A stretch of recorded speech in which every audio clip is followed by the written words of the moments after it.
Hey, today's demo is going to be how to make Hawaiian rolls in a stand mixer per request that I received from a subscriber.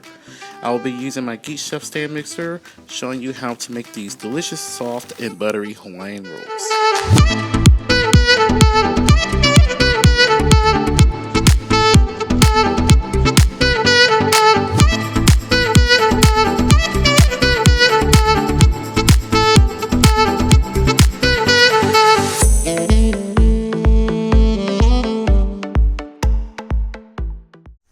So this video is going to be lengthy, but it's because it's going to be very detailed. So I got a request to show how to make Hawaiian rolls in the stand mixer because I showed how to make them by hand on my baking channel.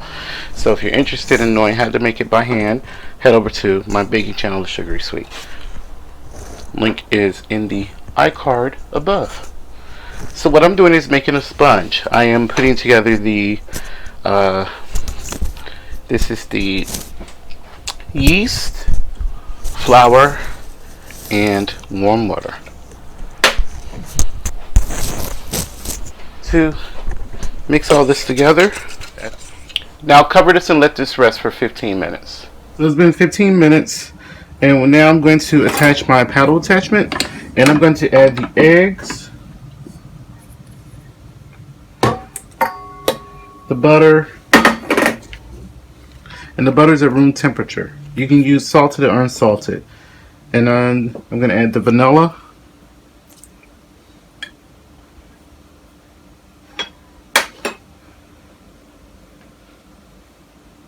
pineapple juice. I just use pineapple juice from a can of pineapple. And brown sugar. If you need a recipe for how to make brown sugar, please check the description box. I have a demonstration on that as well.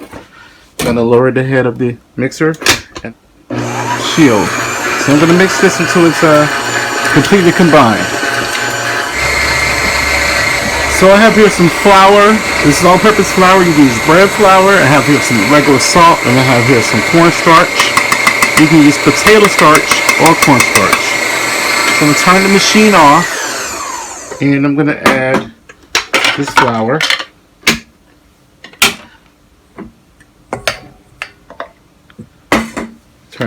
Tilt the head down. So this is about a cup of the flour that I've added to this.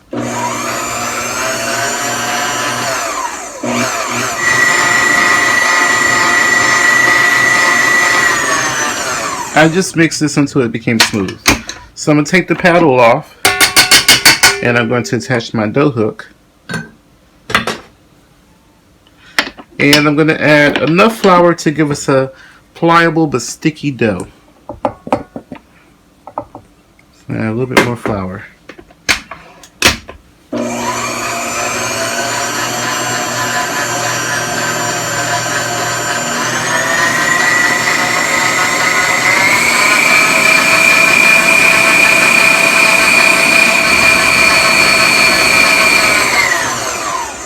So I'm gonna give this a hand, scrape it.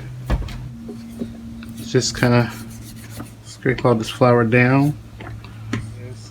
So I'm going to add that flour.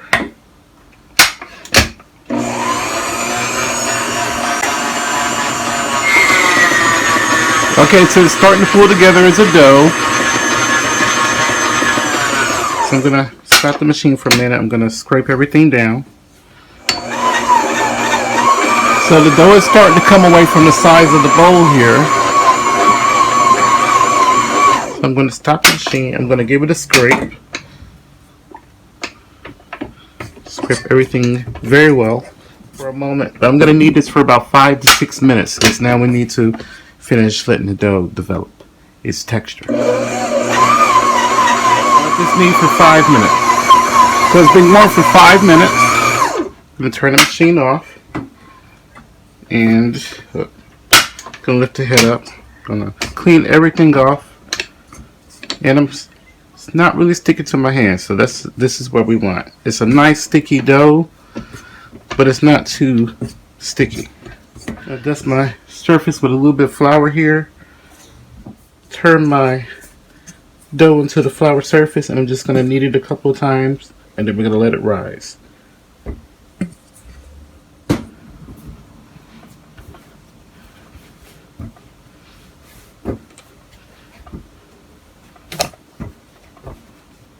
When you press it, the dough springs back. That's another indication that it's been kneaded properly.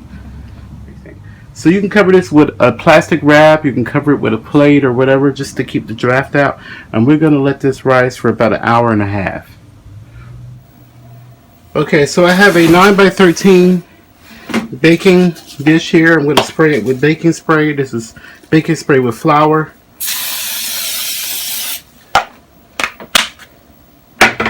And then I have my dough here that has doubled in size.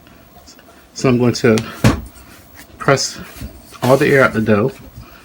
So we're going to create 16 dough balls, 58-ish to 60 grams if you're going to weigh it. So I'm going to sprinkle a little bit of flour on my surface here. Just a little bit. And this is just to kind of keep the dough from sticking. I'm not going to roll the dough in the flour, but I just dust my hands with the flour. So what I'm doing is just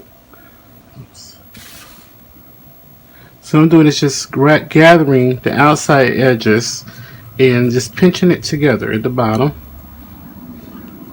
And I'm just going to kind of roll it in the bottom, but just to kind of press that little crease in the bottom end. And I'm going to place it in my 9x13 baking pan. So I got this in my pan, lined up in 4x4, and now I'm going to let this double in size. So I'm going to let this sit for about 45 minutes. Okay, so it's been about an hour, and I have here my egg white that I've beaten with 2 teaspoons of milk. And I just add the additional the milk because the milk just gives it a nice brown color. So I'm going to just brush the tops down, gently, being carefully not to press the air out. And then this is going to go in a preheated 375 degree oven for about 20 to 25 minutes. So my Hawaiian rolls are done. I'm going to brush the top with some butter. These just came straight out of the oven. I just want to show you all how soft they are. You see they just rise back up. So I'm going to pull one out, let you guys see it. It's still pretty hot, but look at the crumb of it. Very nice and soft. And if you want to know how to make these by hand, if you don't have a stand mixer, please head over to the Sugar Sweet. The link is in the description box. I have a video demonstrating that. And also just try this recipe. Add it to your playlist, please. Share it with everyone, please. Subscribe if you aren't subscribed. I have a giveaway coming very soon. Please leave a comment if you have any, or a request if you have any. Remember to live and be well. Let's do what we can to come together to love one another. And let's do what we can to fight racism and discrimination, because it is very important for us to survive in today's world. Thank you all to my subscribers. Thank you everyone who have purchased items from my wish list. I'm so grateful. Thank you all so much.